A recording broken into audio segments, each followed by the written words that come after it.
наук создана указом первого президента Михаила Ефимовича Николаева. Это 30 лет назад, скоро будет именно 20 декабря, ровно так 30 лет. Как наночастицы могут помочь ученым остановить пагубное воздействие вирусов на организм? Что из себя представляет научная картина мира и чем она отличается от религиозной и обыденной картин мира? Об этом и многом другом рассказали ведущие якутские ученые своим гостям, учащимся 8-10 классов школ номер 6, 19 и 25 города Якутска. В рамках проекта «Движение первых» в гостях у ученого старшеклассники посетили 10 ноября Академию наук Республики Саха-Якутия, отмечающую свое 30-летие и поддерживающую движение первых официально через СМУИС с августа этого года. Встречу организовала специалист движения первых Сахая Лаврова и от Академии наук Якутии Варвара Филиппова со своими коллегами. Символично, что встреча прошла и совпала со Всемирным днем науки. Перед школьниками выступили президент Академии наук Леонид Владимиров, отметивший в своем выступлении стратегию развития якутской науки, заточенную на внимание к использованию криогенных ресурсов территории дыхания Ледовитого и Тихого океанов, на которой распласталась многолетняя, а по меркам жизни человека, вечная мерзлота.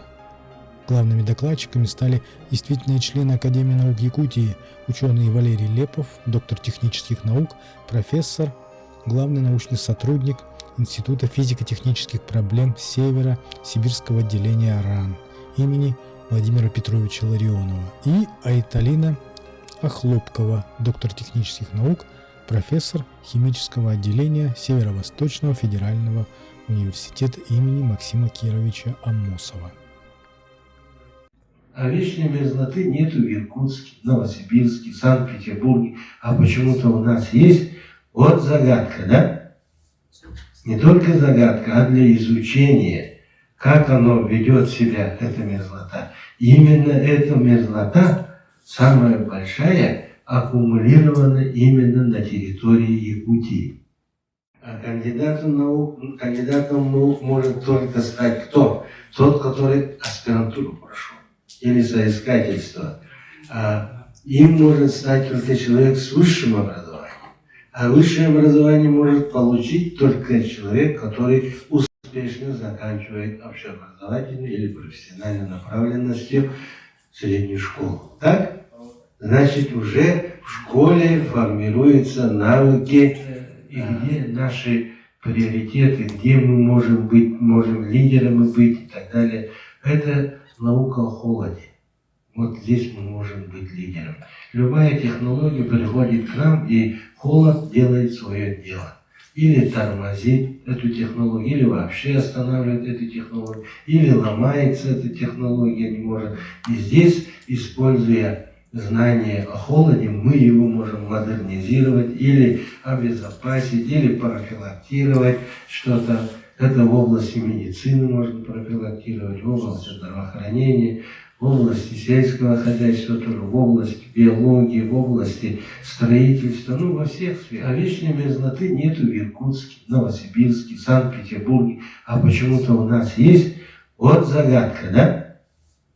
Не только загадка, а для изучения, как оно ведет себя, эта мерзлота. Именно эта мерзлота, самая большая, аккумулирована именно на территории Якутии. Это где как раз два океана сходятся. Тихий океан, между ними Ледовитый океан, и вот Берингову проливу, северо-восток России. И здесь формирование климата и так далее, изучение вот этого холода, как сохраняется холод. Наверное, холод, это он создает, вот Берингов пролив, два океана не соединяются, вот это течение идет. И как здесь формируется атмосфера, вот эта температура как формируется. Может здесь создать, можно найти знания и создать технологии. Может вы, ученики, сейчас выпускники школ, поставите себе цель, задачу изучить вот это. И на этом, получив знания, создать технологии. Но если кому-то, что я сказал, будет принесет пользу, кто-то, какую-то идея возникнет у вас, да, то я очень буду рад. А если вы захотите со мной поделиться своими взглядами, видениями, да, то через электронную почту и так далее в Академию наук можете письмо направить, свои мысли. То, о чем я сегодня сказал, я с вами хотел бы дальше делиться вашим мнением. Всем здоровья, успехов, удачи.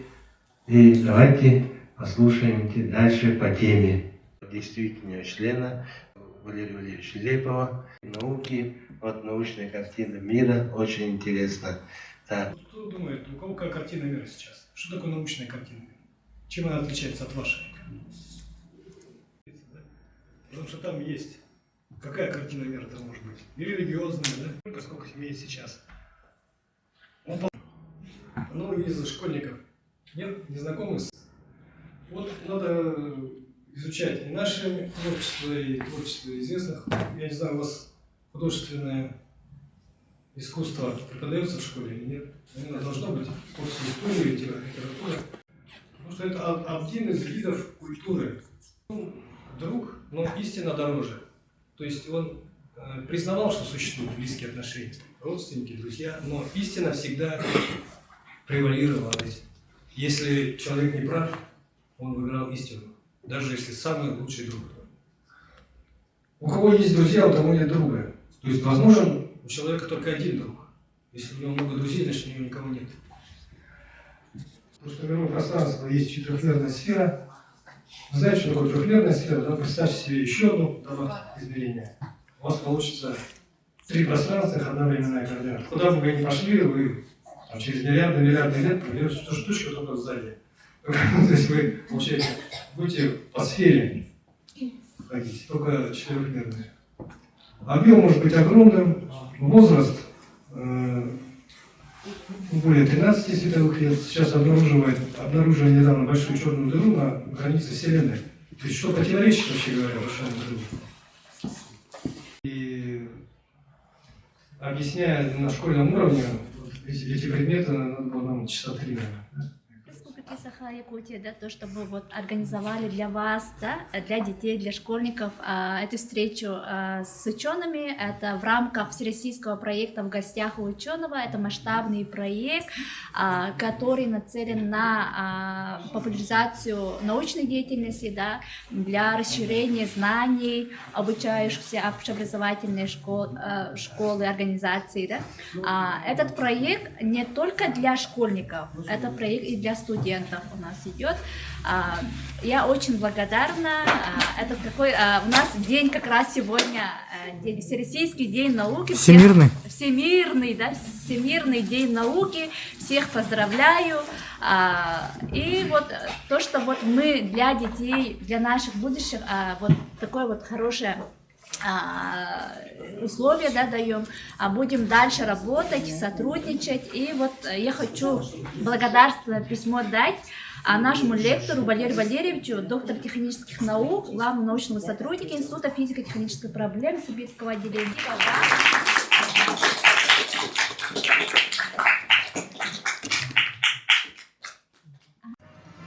Знание, сила! Поздравляю с 30-летием!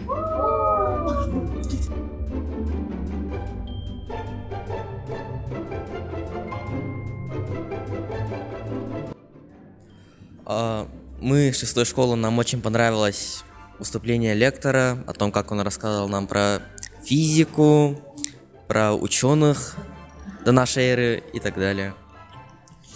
Мне, в принципе, тоже все понравилось. Жалко, все было интересно, он хорошо рассказывал. Видно, что умный человек. Мне больше нечего сказать. Я из 19-й школы, и я хочу сказать спасибо за такое мероприятие, спасибо за такие познания. Мне очень понравились лекции, потому что, это очень полезно для сейчас нынешнего поколения. Всякие научные открытия, философия. Я тоже обожаю такую тематику, поэтому мне было очень интересно.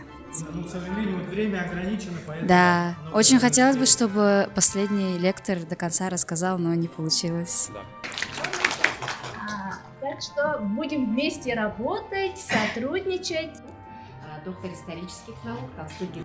Где вот есть особый дух, дух творчества, дух науки, где ведущие ученые нашей республики, вот высшие научные организации обсуждают очень такие актуальные злободневные темы по 5 направлениям науки, которым соответствуют Объединенные ученые советы. Все решения мы принимаем не единолично, а коллегиально, как это принято в науке, начиная еще со средних веков, со средневековых университетов. И мне хотелось бы, чтобы некоторые из вас, может быть, выбрали профессию и мечтали бы стать учеными и превратили бы как-то вот свою мечту осуществили. Если человек не мечтает, он ничего не достигает. Является лектору нашему, Охлопковой Айталине Алексеевне, доктору технических наук, действительному члену Академии наук с темой нанотехнологии. Участники нашего движения первых прочитают лекцию именно в день, когда отмечает Всемирный день науки. И я выбрала тему, называется «Нанотехнологии». Очевидно, слышали это слово «нанотехнологии», «наноматериалы», потому что совершенно недавно был бум по нанотехнологии. Так вот, если исходить из этого, что признанный классик теории постиндустриализма Дэниел Белл, он выделяет 3 технологические революции. Это еще он постулировал в 1973 году. Первая революция произошла, это когда была изобретена паровая машина в XVIII веке. Вторая – это научно-технологические достижения в области электричества и химии, уже XIX век. Дальше создание компьютеров в XX веке. И сейчас вы знаете, что у нас уже 4-я промышленная революция. Кибер от физических систем в производство или глобальное киберпространство. Вы, наверное, тоже слышали. Вот что это за слово? Нанометр – это сколько? И для чего вообще нужны нанотехнологии? Вот сегодня мы с вами коснемся этих вопросов. Вот хотела бы остановиться сначала на терминологии. Нанотехнологии. Что это такое? Это создание методов, создание материалов, приборов, систем, в структуре которых хотя бы имеется 1 нанометровый уровень. То есть 1 нанометр – это 10 в минус 9 метра. Нанотехнологии, наноматериалы. Ну и сейчас нужно говорить, мы можем рассматривать на наноуровне. Это очень-очень малый уровень нанообъекты, нанометров. Но тем не менее еще и массивные структуры могут называться наноматериалами. Это всякие галереи, проходы нанометрового размера. Когда создается что-то в промышленном масштабе, относящееся к наноматериалам. Ну вот тут очень красивая картинка, мне она нравится. Значит, сразу здесь вы можете понять, что это такое. Нанометр – это сколько примерно? Так вот, если это диаметр порядка 0,1 нанометра, то мы имеем дело с простыми молекулами, атомами. Дальше поднимаемся выше. Диаметр уже 1 нанометр. Здесь мы рассматриваем молекулу ДНК. Обладает волновыми функциями.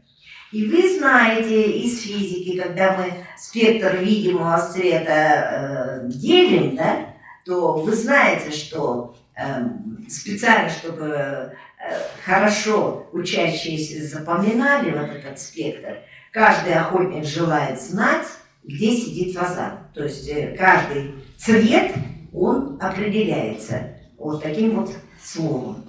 И когда, мы спектр разлагаем видимого света, то вы вот посмотрите, что спектр видимого света находится в области от 400 до 700 нанометров.